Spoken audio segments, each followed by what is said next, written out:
Ini cerita paling kocak dalam sejarah kriminal. Tahun 1995, MacArthur Wheeler nekat merampok dua bank di St. Petersburg, Amerika Serikat, tanpa pakai topeng sama sekali. Dia hanya mengoleskan jus lemon ke wajahnya. Wheeler pernah melakukan percobaan, menulis di kertas dengan tinta, lalu mengolesi jus lemon. Saat kering, tulisan itu menghilang.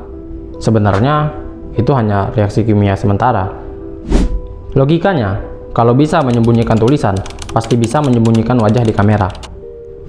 Nyatanya, wajahnya terekam sangat jelas di CCTV, dan ia pun ditangkap kurang dari 24 jam.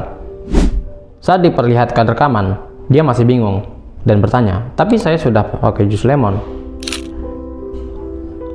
Fenomena inilah yang menginspirasi penelitian psikologi paling terkenal tentang mengapa orang tidak kompeten seringkali sangat percaya diri. Kita semua pasti pernah menjumpai Wheeler-Wheeler kecil dalam kehidupan sehari-hari. Contohnya, si A sangat yakin bakal dapat nilai ujian 90, padahal dia cuma belajar 1 menit sebelum ujian, sering tidak mengerjakan PR, dan hasilnya nilainya hanya 40, dan ia sangat terkejut.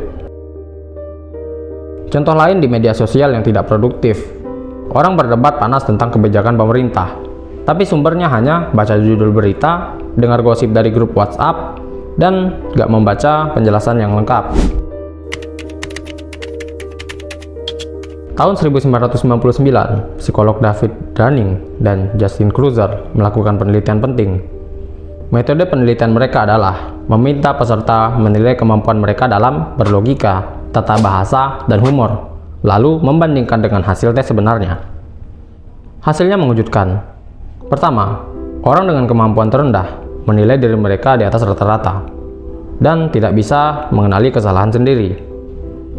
Yang kedua, orang dengan kemampuan tertinggi malah sebaliknya, justru meremehkan kemampuan mereka sendiri karena mereka sadar betapa kompleksnya bidang tersebut.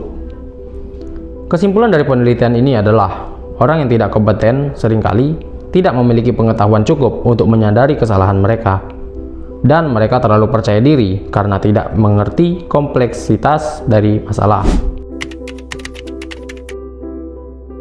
Bagaimana cara kita terhindar dari jebakan ini? Yang pertama, selalu tanyakan pada diri sendiri, apa benar saya sudah paham betul tentang ini? Contohnya Wheeler, seharusnya mencoba kamera dulu sebelum merampok. Yang kedua, mencari pendapat orang lain, terutama dari yang lebih ahli. Dan jangan hanya bertanya pada orang yang setuju dengan kita. Selanjutnya yang ketiga, mau menerima kritik. Jika banyak orang mengatakan kita salah, mungkin kita memang salah. Dan jangan seperti Wheeler yang tetap ngotot padahal bukti udah jelas di CCTV. Dan yang terakhir, teruslah belajar. Semakin banyak tahu, semakin sadar betapa banyak yang belum kita ketahui. Dan orang pintar sejati justru merasa dirinya masih kurang. Saya sendiri pernah mengalami efek ini saat mulai membuat konten di YouTube. Percaya diri bisa langsung viral, modal handphone, ChatGPT, dan editing seadanya. Hasilnya, video pertama saya, ya lihat sendiri hasilnya. Butuh waktu lama untuk menyadari bahwa membuat konten berkualitas butuh belajar dan konsistensi. Tidak ada kesuksesan yang instan, teman-teman. Pelajarannya adalah, kita semua pernah menjadi Wheeler dalam hal tertentu. Yang penting adalah cepat menyadari dan memperbaiki diri. Jadi kesimpulannya, semua orang bisa terjebak efek Dunning-Kruger. Tanda kecerdasan sejati adalah kesadaran akan keterbatasan diri. Dan terus belajar dan terbuka terhadap kritikan. Pernahkah kalian mengalami situasi seperti ini? Ceritakan di kolom komentar. Jangan lupa subscribe untuk konten edukasi lainnya. Sampai jumpa di video berikutnya.